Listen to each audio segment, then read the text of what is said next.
ಚಾಮರಾಜನಗರ ಲೋಕಸಭಾ ಕ್ಷೇತ್ರ, ಚಾಮರಾಜನಗರ ಚದುರಂಗ,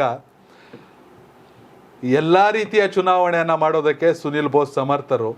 ಆದರೆ ಜನಬಲದಿಂದ ಮಾತ್ರ, ಜೊತೆಗೆ ಮೋದಿ ಅಲೆಯಿಂದ ಚುನಾವಣೆಯನ್ನು ಮಾಡೋಕ್ಕೆ ಮಾತ್ರ ಬಾಲರಾಜ್ ಸೀಮಿತರು. ಕಾಂಗ್ರೆಸ್ಗೆ 7 ಜನ ಶಾಸಕರ ಬಲ, BJP ಏಕೈಕ ಶಾಸಕರು ಇಲ್ಲ. JDSನಿಂದ ಹನೂರಿನಲ್ಲಿ ಒಬ್ಬರೇ ಶಾಸಕರಿದ್ದಾರೆ. 2004ರಿಂದ 8ರವರೆಗೂ ಶಾಸಕರಾಗಿದ್ದರು ಬಾಲರಾಜ್ ಅವರು. ಅವ್ರದ್ದು ವನವಾಸ ಅಂತ್ಯ ಆಗಬೇಕು, ಈಗಾಗಲೇ ಹೇಳ್ತಾ ಇದ್ರಿ 14 ವರ್ಷ ಆಗೋಯ್ತು ಅಂತ. ಹೇಗಿದೆ ಚಾಮರಾಜನಗರ? ಚಾಮರಾಜನಗರ ಲೋಕಸಭಾ ಕ್ಷೇತ್ರ BJP ವರ್ಸಸ್ ಕಾಂಗ್ರೆಸ್ ನಡುವಿನ ಹಣಾಹಣಿ. BJPಯ ಬಾಲರಾಜು, ಹೌದು, ಕಾಂಗ್ರೆಸ್ನ ಸುನಿಲ್ ಬೋಸ್ ನಡುವಿನ ಹಣಾಹಣಿ. BJPಯ ಬಾಲರಾಜ್ಗೆ ಶಕ್ತಿ, BJP ಯಡಿಯೂರಪ್ಪ ಅಂಡ್ ವಿಜಯೇಂದ್ರ ಮತ್ತೆ ನರೇಂದ್ರ ಮೋದಿ, ಹಾಗೆ JDSನ 1.5 ಲಕ್ಷ ಮತಗಳು ಇಲ್ಲಿ. ಯಾಕೆಂದ್ರೆ HD ಕೋಟೆಯಲ್ಲಿ ಕಾಂಗ್ರೆಸ್ನ ಅನಿಲ್ ಚಿಕ್ಕಮಾದು MLA, ಅದರ ವಿರುದ್ಧವಾಗಿ BJPಯ ಕೃಷ್ಣ ನಾಯಕ್, JDSನ ಜಯಪ್ರಕಾಶ್. ಸೊ ಹಿಂಗಿದೆ ಅಲ್ಲಿ ಕತೆ. ಅಂಡ್ ಟಿ ನರಸೀಪುರಕ್ಕೆ ಬಂದಾಗ BJPಯ ಡಾಕ್ಟರ್ ರೇವಣ್ಣ ಹಾಗೆ JDSನ ಅಶ್ವಿನ್ ಇದ್ದಾರೆ. ಸೊ ವಿರುದ್ಧವಾಗಿ ಚುನಾವಣೆ ಮಾಡ್ತಾ ಇರ್ತಾರೆ. ಅಂಡ್ ಅನೂರಲ್ಲಿ ಬಂದಾಗ ಪ್ರೀತನ್ ನಾಗಪ್ಪ ಅಪೋಸಿಟ್ ಇದ್ದಾರೆ. ಅಲ್ಲಿ MLA JDS ಅವರು ಇವ್ರಿಗೆ ಚುನಾವಣೆ ಮಾಡ್ತಾ ಇದ್ದಾರೆ, ಮಂಜುನಾಥ್ ಅವರು. ಬಟ್ ಎರಡನೇ ವಿಚಾರ ಏನು ಇಲ್ಲಿ ಅಂತಂದ್ರೆ, ಮೈತ್ರಿ ತುಂಬಾ ಚೆನ್ನಾಗಿ ವರ್ಕೌಟ್ ಆಗಿದೆ, ಕೆಲಸ ಮಾಡ್ತಿದ್ದಾರೆ. ಮೈತ್ರಿ ಇಲ್ಲ ಅಂತಿದ್ರೆ Congress clear. But JDS BJP ಮೈತ್ರಿ ಇರುವ ಕಾರಣ ಒಂದು ಹೊಸ ಟಾಸ್ಕ್ ಇಲ್ಲಿ. ಹೌದು, ನಂಜನಗೂಡಲ್ಲಿ ಈ ಹಿಂದೆ ಮದೇವಯ್ಯ ಅಂತವ್ರು ನಿಂತು ಸೋತವ್ರೆ, ಅವರು ಆಸ್ಪಿರೆಂಟ್ ಆಗಿರೋ ಲೋಕಸಭೆಗೆ. ಈಗ ಹರ್ಷವರ್ಧನ್ ಅವ್ರು ಆಕ್ಟಿವ್ ಆಗಿ ವರ್ಕ್ ಮಾಡ್ತಿದ್ದಾರೆ BJPಗೆ.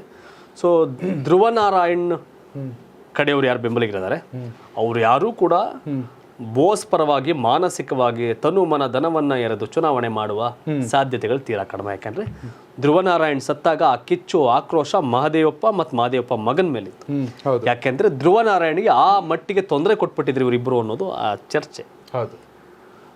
ದರ್ಶನ್ ಧ್ರುವ ನಾರಾಯಣ್ ನಂಜನಗೂಡಿನ ಶಾಸಕರು, ಧ್ರುವ ನಾರಾಯಣ್ ಕೊಳ್ಳೇಗಾಲದ MLA ಆಗಿದ್ರು.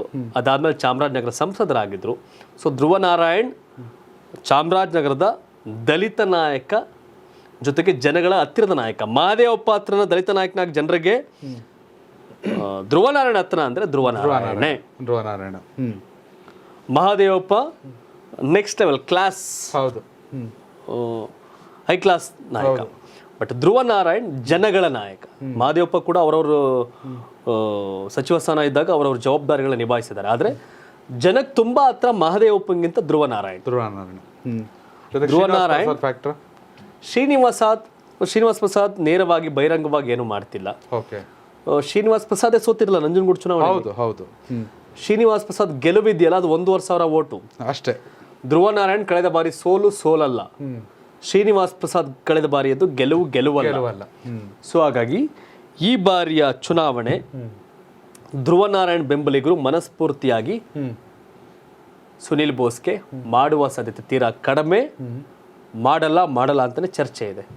ಮಹದೇವಪ್ಪ ಆದ್ರೆ ಮಾಡಿರೋರು. ಸುನಿಲ್ ಬೋಸ್ ಬಗ್ಗೆ ಅಭಿಪ್ರಾಯಗಳು ವ್ಯತಿರಿಕ್ತವಾಗಿದೆ ಚಾಮರಾಜನಗರದಲ್ಲಿ. ಹಾಗಾಗಿ ಅದು ಬಾಲರಾಜ್ಗೆ ಹೇಳಲ್ಲ, ಸಿಂಪಲ್ ಮನುಷ್ಯ, ಒಳ್ಳೆ ಮನುಷ್ಯ, ಇವೆಲ್ಲ ಪ್ಲಸ್. JDS ಮೈತ್ರಿ ಪ್ಲಸ್. ಕಾಸಲ್ಲಿ ಬಾಸು ಸುನಿಲ್ ಬೋಸು. ಹೌದು, ಜನಗಳಲ್ಲಿ ಅಭಿಪ್ರಾಯ ಬಾಲರಾಜ್ ಅಂದ್ರೆ ಈ ತರದಿದೆ. ಚುನಾವಣೆ ಕಾಯ್ಬೇಕು. ಹೌದು, ಒಂದ್ ಸೈಡ್ ಸುನಿಲ್ ಬೋಸ್ ಗೆದ್ರು ಹೊಡಿರಿ ಟಮ್ಟೆ ಸೆಲೆಬ್ರೇಷನ್, ಚಾನ್ಸ್ ಇಲ್ಲ. ಜೂನ್ 4 ಕಾಯ್ಬೇಕು.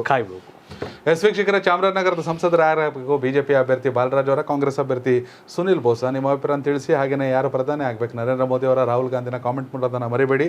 ಧನ್ಯವಾದಗಳು. ಕರ್ನಾಟಕ ಟಿವಿ, ಕನ್ನಡಿಗರ ಧ್ವನಿ. ಯೂಟ್ಯೂಬ್ನಲ್ಲಿ ಕರ್ನಾಟಕ ಟಿವಿ ಅಂತ ಸರ್ಚ್ ಮಾಡಿ, ನಂತರ ನಮ್ಮ ಕರ್ನಾಟಕ ಟಿವಿ ಸಬ್ಸ್ಕ್ರೈಬ್ ಮಾಡಿ. ಸಬ್ಸ್ಕ್ರೈಬ್ ಆದ್ಮೇಲೆ ನಿಮಗೆ ಹೋಮ್ ಪೇಜ್ ಬಂದ್ರೆ ಕಮ್ಯುನಿಟಿ ಅನ್ನೋ ಆಪ್ಷನ್ ಸಿಗುತ್ತೆ. ಈ ಕಮ್ಯುನಿಟಿ ಆಪ್ಷನ್ ಕ್ಲಿಕ್ ಮಾಡಿದ್ರೆ ನಿಮ್ ಕೆಳಗಡೆ 28 ಲೋಕಸಭಾ ಕ್ಷೇತ್ರಗಳ ಒಂದು ಪೋಲ್ ಕ್ರಿಯೇಟ್ ಮಾಡಲಾಗಿದೆ. ನೀವು ಹೋಗಿ 28 ಕ್ಷೇತ್ರಗಳಲ್ಲಿ ಯಾರು ಗೆಲ್ತಾರೆ, ಯಾರು ಗೆಲ್ಲಬೇಕು, ನಿಮ್ಮ ಸಪೋರ್ಟ್ ಯಾರಿಗೆ ಅಂತ ಅಲ್ಲಿ ನೀವು ಕ್ಲಿಕ್ ಮಾಡ್ಬೋದು, ಅಂದ್ರೆ ವೋಟ್ ಮಾಡ್ಬೋದು. ಇಲ್ಲೇನು ವೋಟಿಂಗ್ ಆಗುತ್ತೆ ನಾವು ಪ್ರತಿದಿನ ನ್ಯೂಸಲ್ಲಿ ನಿಮಗೆ ಅಪ್ಡೇಟ್ ಮಾಡ್ತಿರ್ತೀವಿ. ಇದು ಮತದಾನದ ದಿನದವರೆಗೂ ಕೂಡ ಈ ಪೋಲಿಂಗ್ ಓಪನ್ ಇರುತ್ತೆ.